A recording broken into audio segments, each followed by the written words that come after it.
Good morning, everybody. It's Keeping It Real Estate with Gavin and the lovely Nici. Good morning, morning. Nici. How are you? I'm good. How are I'm you? so excited. We're good. I'm good. Good. I'm not Awesome. going to talk over you anymore, though. No, I think you're going to have some good comments and questions on our topic today, Yes. Nici. What we're going to talk about today, everyone, is understanding agency, particularly in our market in New York State in real estate, because I think a lot of people get confused about this. Our goal today is to help buyers and sellers in the Batavia and Glow region market and all of Western New York understand who a real estate agent really represents and why that matters before you're entering into a transaction. I think a lot of people get bits and pieces from the media, or if you've been part of several transactions in the past, you kind of get it. And not much has changed, but I think it's worth repeating and reviewing. And I think it's good because, honestly, especially with the market that you keep talking about, we have a very small market of what is available and what is not. And I think it kind of, to a degree, it kind of keeps people put where they are. And the thought that, well, it's not a very good market for me to potentially sell or potentially buy right now. So we're just going to put this off and put this up. Yeah. However, I think it's good to not only reiterate everything you're talking about, but kind of put out there for those people that are sitting, I don't want to say on the sidelines, but kind of sitting on the sidelines. Right. What potential options they have, or who they should seek out, who they should talk to, where they can get the information. Right. So on and so forth. You're right. And as you've heard me say, and everybody listening, that there's no downtime in real estate. Mm-hmm. There's a season for everything. And so if you're a seller and you're not quite ready to list yet, or you need a home to go to, and buyers, you're not finding the home you want yet, this is the time to do your due diligence and preparation. And this is your time to get it done. So that's why I think talking about agency today is really important and why it matters. Agency determines who the real estate agent legally represents in a transaction and whose interests are they obligated to protect. Yes. That's really what agency is. So in New York, this relationship has to be disclosed very early on and very clearly before we even begin working together, an agent with their clients, and certainly before we're part of a transaction. Yes. So what is agency? Agency simply describes the relationship between a real estate professional, a licensed real estate salesperson or broker, and their client. And in New York State, agents must follow the agency disclosure form. We have a particular form for that. For those of you that have been part of a real estate transaction before, or when you are contractually obligated to an agent, you know what I'm talking about. It's the agency disclosure form in New York State. That is a requirement. Yeah. And the purpose of that form is to explain the representation, to explain that relationship, to protect the consumers, and to create transparency. So before a transaction begins, everyone should really understand who the agent is working for, okay? So agency isn't just one type of agency. There's several types of agencies in New York State. So I want to unpack that a little bit today. Okay. So let's start with one that's pretty easy, seller agency, okay? So when a homeowner hires a real estate agent to sell their property, they sign a listing agreement. They have a contract with that agent, and they also sign the agency agreement to establish that seller agency, an agent representing and working on behalf of the seller. And those responsibilities typically include marketing the property, negotiating the highest price possible for that seller, protecting the seller's interests above all, and maintaining confidentiality on behalf of the seller. Right. So the key point here to remember, everybody, is that the agent's loyalty and fiduciary duty is to the seller. If I am a seller's agent and I have a disclosure signed that I am a seller's agent, I have a listing contract, my duty is to the seller. Okay? Okay.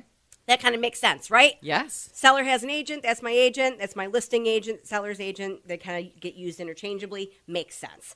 But buyers can also have their own representation. Mm-hmm. Buyers can have their own agent. So that's what we call buyer agency. So when a buyer chooses to work with an agent, they may enter into a buyer representation agreement. You just heard me say a few minutes ago that when sellers start working with an agent, they have a listing agreement. It's the same side, same scenario, more or less, on the buyer side. Now we have a contract, the buyer's agent and the buyer. Right. Makes sense? It's not a listing contract. It's a buyer representation agreement. It's a contract. And this means that the agent works for the buyer, not the seller. They've taken on a buyer as a client. And those responsibilities include advising on market value when we're looking at homes. Yeah. You know, you're representing the buyer and all the things that buyers need. Helping craft competitive offers in this market, negotiating favorable terms for the buyer, and protecting the buyer's financial interests.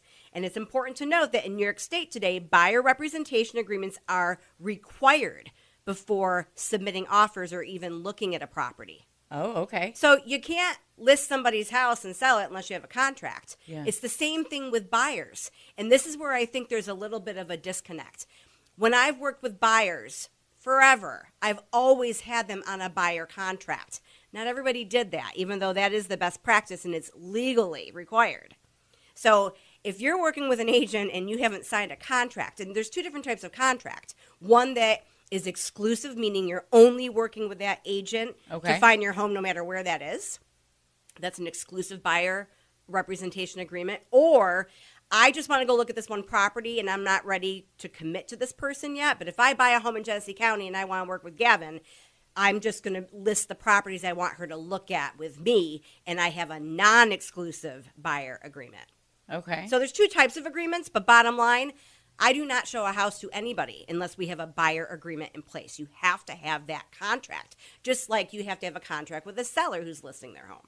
Okay. So then I have a quick question. I have a couple of questions, actually. Yeah. So when you're talking about the difference between a buyer and a seller agent, correct? Mm-hmm. Is there first ever agents who strictly work with one or the other? Or do most agents intertwine with both a buyer and a seller? Great question, Nikki. I would say in our market, because we're a smaller market throughout the Glow region, and many of our agents work across into the surrounding areas like Monroe County, Erie County, I would say that most of the agents in our area represent both buyers and sellers. Okay. Now, you might have agents that prefer buyers or sellers, or their expertise is buyers or sellers, and there's different credentials for all of that. But I would say by and large, our agents in the Glow region represent both buyers and sellers. And it can be that sometimes an agent ends up being involved on both sides, and we're going to talk about that in a little bit. Good, because that was where my other question was going, so I will wait. Yes, but I would say more or less, because of the nature of our market, we're talking smaller numbers, smaller population, that oftentimes agents in our area do both represent buyers and sellers. Yeah. They might have a preference. They might be stronger in one or the other, or prefer one over the other. I love working with both buyers and sellers. Okay. So for me, that's what I do. And I have an onboarding process for both buyers and sellers. Before we start working together, we interview each other. And I always encourage my clients, whether they're buyers or sellers, before they become my client. Once they sign that contract, they are my client. But while they're shopping out, locked in. Yeah, make sure that you're interviewing different agents for your needs and see what works. So that's part of that. But when you do have that situation where there's an agent that ends up being involved on both sides, that's something that we call dual agency. And this is where I'm going to kind of really slow down and talk about this, because people get really confused about this. Well, not only really confused, but I could see where it would happen very easily, especially like, you see houses for sale, correct? And, Yep. You can't help but to some people who have no idea how to venture into the world. Sure. They would think to reach out to that listing agent. And that's great. And then all of a sudden think that agent is also going to be their agent and help them to sell or buy or whatever. And I'm curious how that potentially process would work. Yes. Because that and would the be potential sticky. conflict of interest or what kind of representation you want. And first and foremost, there's nothing wrong with that. Right. There's nothing wrong with a buyer seeing a home for sale. They weren't even in the market. They didn't even know they wanted that house, but that house became available. They see the sign, they see the number, they call that agent. There's nothing wrong with that. But I think what buyers need to understand right away, if that buyer's not already obligated to another agent, they don't have a buyer's agent, they don't have a contract with that person, they haven't signed anything, quote unquote, with another agent, they are in fact contacting the listing agent, who is the seller's agent, who's has already disclosed and is obligated to represent the best interests of the seller. Okay. There's not a thing wrong with that buyer contacting that seller's agent, but they should understand that relationship. And so let's talk about that dual agency relationship. Yeah. Dual agency occurs when the same agent, the same person, represents both the buyer and the seller in the same transaction. That's got to be hard. Okay? Dual agency. So important limitations to that. The agent becomes neutral. Okay? So dual agency, let's and this is where it gets confusing. Dual agency in its purest sense is, let's say for example, I've been working with a buyer for months and I have a buyer agency contract with them. Okay? They are my client, they are my buyer client. I am their buyer agent. But then months later, Mr. Seller comes along and says, Gavin, I want you to list my house. And so I now have a listing agreement and an agency disclosure for the seller. That is my seller client. These are two different clients, not related, but it just so happens that my buyer becomes interested in that listing that I just took with Mr. Seller. And Mr. Buyer over here, but I have two independent contracts with them. Mr. Buyer was my client long before I met Mr. Seller. Okay? But now, and I have to disclose to both those people, hey, I have a buyer who's interested in your home. I already have a buyer agreement with them. I have to represent them as much as I represent you. You have to become neutral. That is dual agency in its clearest sense. It's not truly dual agency. And this is where people get confused. When I had the first relationship I had was with the seller, I had a buyer contact me because they called my sign, and I have the permission of the seller to represent that buyer, and the buyer knows I'm representing the seller, but that buyer is not a client. They're a customer. They're not obligated. They've not signed anything with anyone. So my fiduciary responsibility in that case is truly still to the seller. That's with whom I have a contractual obligation, right? So dual agency truly is only when I've had two existing independent contracts, a buyer agreement and a listing agreement with two different individuals, and it just so happens that those came together. So dual agency truly doesn't happen a lot if you think about it. It can happen, but more times than not, it's that somebody called the listing agent and said, I'm okay with you representing the seller. I don't have anything signed with a buyer agent, and the seller's okay with this, so just make it happen.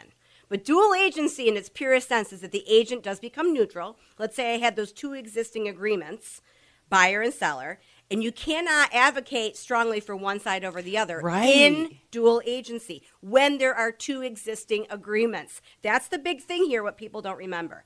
And you cannot share confidential information from one side to the other. You truly are neutral in dual agency. And that's why it happens in our market, but is it truly dual agency that you have been working with this buyer under a contract for so long, and all of a sudden they become interested in listing with this seller with whom you've been working and you have a contract, and then they come together. That's when you have to be absolutely neutral. That's got to be tough. Right? So if I'm the listing agent and my buyer client wants to purchase that property, I may be acting as the dual agent in that regard. And that's when both parties, buyer and seller, have to sign on that agency disclosure form and say, I am accepting advanced informed consent to Gavin being a dual agent. I have been made aware that this is the case, and I'm okay with it. And both sides have to consent to that. So let's say typically that, does happen. And for the most part, I would think it, for the most part, goes smooth, right? Mm-hmm. But do you ever have where somebody may kind of sit back and think, I might be better off with another agent for this process, whatever it may be? Great question. And there are agents out there that refuse to do this. Okay. They, dual agency may go great. It might not, because of the conflicts that you guys are all hearing right now and Nici's kind of zoning into. It can be great as long as everybody's aware of what's going to happen. But even knee deep into a transaction, something could happen. Exactly. So there are some agents out there that absolutely refuse to do that. But to your point, Nici, and your question of, well, what if somebody says, hey, now I'm kind of getting into this and now I want my own agent? There is another designation that you can have dual agency with designated agents. Now, what the heck is that? Yeah. So let me talk about that. This is common in larger brokerages, okay? Okay. So, and it happens in our area a lot because we've got, the main players for brokerages in our area. But let me talk about what the structure is. What does dual agency designated agents mean? So it's one agent represents the seller, so that person in one brokerage, let's use Hunt Real Estate as the example. Let's say it's my listing. Gavin Townsend's working with a seller, and she represents the seller and has a contract with them. But another agent in my same brokerage, okay, maybe it's somebody in my office like Annette Rotundo, Michelle Schlossel, somebody like that. They have a buyer. And even though they're part of the same brokerage, Okay. they are a different person. Yep. And they have a relationship, and they have an agency disclosure and agreement signed with a buyer. They have a buyer client. So we're in the same brokerage, but it's two different human beings representing the seller and the buyer respectively. Got it. Okay. That's dual agency designated agents. So it's the umbrella of the broker. That same sounds broker. way more complicated than when you actually break it down. And then you go back and you say that, it's like, whoa. Yeah. Whoa. And that happens a lot in Like, the market if I you think could about see it. where that, yes. Right? And it's not even just people in your same office. What if I have a Hunt agent? This happens a lot. I have a Hunt agent that's from the Buffalo or Rochester area that comes out and sells my listing. There you go. Okay? Yep. So they're not even in the same office per se. But we do have to disclose to both sides that the situation is going to present this agency relationship. Dual agency designated agents. Is the seller okay with that? Yes or no? Is the buyer okay with that? Yes or no? And we have to disclose it, and we have to develop the paperwork accordingly. Right, so right. in that case, each agent can still fully advocate for their client. Right? Yes, Two different 'cause human you have- beings. yes. Just the same broker. The broker remains neutral in that case. Okay?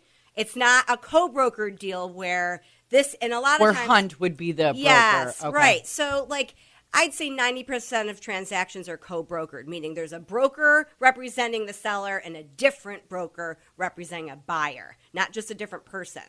Okay? That's a co-brokered deal. But when we have dual agency, which is same broker, but designated agents, two different agents representing, the broker has to remain neutral. Okay? And, that's just one more situation that the buyer should really understand. And sellers, you have to understand that. Then we have this other thing, and this is what's a little bit more common. And we have something called unrepresented buyers. You can be like, well, what the heck is that? Yeah. So sometimes the buyer chooses not to have representation. Like, don't have an agent. So go back to my scenario a few minutes ago where I said, hey, I never even knew I wanted this house. I wasn't even in the market, but I love this house. And so I'm just going to call the sign. I'm going to call that listing agent. I don't have a relationship with a buyer agent. I haven't signed anything. I'm just happy to work with a listing agent. That's technically an unrepresented buyer, okay? And this can happen when they contact the listing agent directly. They attend an open house. They're not attached. They have nothing contractually obligating them to work with an agent, a buyer. Yeah. But they submit an offer without their own agent. They actually ask the seller's agent to do that. That's an unrepresented buyer. You don't have, as a buyer, anything signed with a buyer's agent. Does that happen often? Yes, it's like the scenario we were talking about early on that people just call the listing agent. Yeah. They are technically an unrepresented buyer. If they don't have an agent, they are an unrepresented buyer. And in this case, you've heard me say this a few minutes ago, they are considered a customer, not a client, right? So that seller's agent has an existing contract and an agency agreement disclosure with the seller. I'm the listing agent. I'm selling the property for the seller. But somebody down the block saw my sign, doesn't have anything signed with another agent. They have no buyer agent. They don't want one. They just want to, they're okay. They understand I'm working for the seller, but they have directed me to write an offer on this house, and the seller's okay that I do. They are not a client of mine because I have nothing signed with them. I have no contract like I do with my seller. My seller's my client, but they are then considered a customer.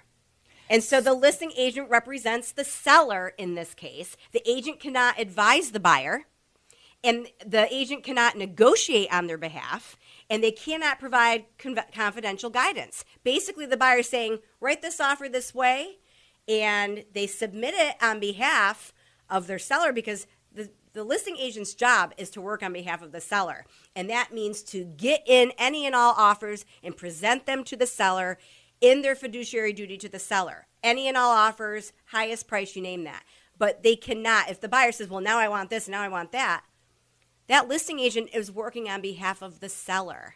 So it's basically they're on their own. That seller's agent is going to work both sides of the transaction to get it to the closing table. But if the buyer says, well, now I want repairs because of this home inspection, and the seller says no, that listing agent has to go back to the buyer and say, sorry, we're not negotiating on that. I can't work favorably in your terms, Mr. Buyer, because I don't work for you. I work for the seller. Oh, see, I just kind of assumed they took them on as a seller and a buyer agent. Legally, they're not supposed to, unless they had something signed prior. Now, it could be that maybe they wrote that offer on their own listing and that didn't work out. And now maybe that buyer liked working with that agent, and now they're going to have a buyer's agreement. And now that listing agent, in that case on that property, now becomes a buyer's agent to that customer. And it changes the relationship from customer to client. That could happen, but not been transaction. Interesting. So this is something buyers should really understand before moving forward on transactions. So final takeaways here. Agency isn't just paperwork. It determines who your advocate is in one of the largest financial transactions you're ever going to make. Yeah. Who's working for who, right? So I really encourage all you listeners out there and anybody who's working with an agent or shopping an agent or figuring out or tiptoeing into the market, ask questions. Understand representation and know your rights when you're entering the market. So if you're thinking about buying or selling Batavia or anywhere in the Glow region, I'm happy to walk you through this process. This is Gavin Townsend with Hunt Real Estate on Keeping It Real Estate. Agency is really important. It's not an option. It's not a FYI. It's required in New York State. And this is something that you really should understand. And when you're interviewing agents, you should really have this conversation prior to getting involved in a transaction. There you go. My goodness. So if you have questions, give me a buzz anytime. 585-344-1321. Agency. It's not an option. It's a requirement. And you really need to understand who is representing who in a transaction. And I got news for you. If you're listening and you have any type of questions, listen, Gavin is definitely the one to go and talk to. Thank you, Nici. She just knows it. My goodness, that was very, very interesting. Thank you, Gavin, so very much. Absolutely. And, I hope that's helpful for everybody because I think it's really important. There's nothing wrong with calling that listing agent if you're not bound to an agent. There's nothing wrong with that, but you have to understand who they represent. No, that's good. That's good. That's very, I'm glad that you kind of put that out there because I think a lot of people, we overlook it, right? Like It's just so easy to think, oh, and it could be a beautiful transaction. Everything's great. Yeah. But I think at the end of the day, people think, well, they're my agent. No, they're not. Right. You have to understand, unless you brought your agent with you and you've got something signed, even if you met someone in an open house, that's okay. You might come back later with your buyer's agent, or you might realize, hey, I don't want to work with the seller agent. I'm not comfortable with that. Maybe that listing agent, and this has happened, where I'm like, if you're not comfortable working with the listing agent, let me recommend somebody in my broker. Then we have the dual designated agency. So there's a lot of ways to do this. You just have to really figure out what you're comfortable with and what's going to work for you. No, makes sense. And as always, thank you, Miss Gavin. Absolutely. Bring it on. So thanks, everybody, for tuning in. We talked about agency. If you have any other questions, don't hesitate to reach out at 585-344-1321. All righty. And we will be back next week right here on WBTA's Keeping It Real Estate with Gavin.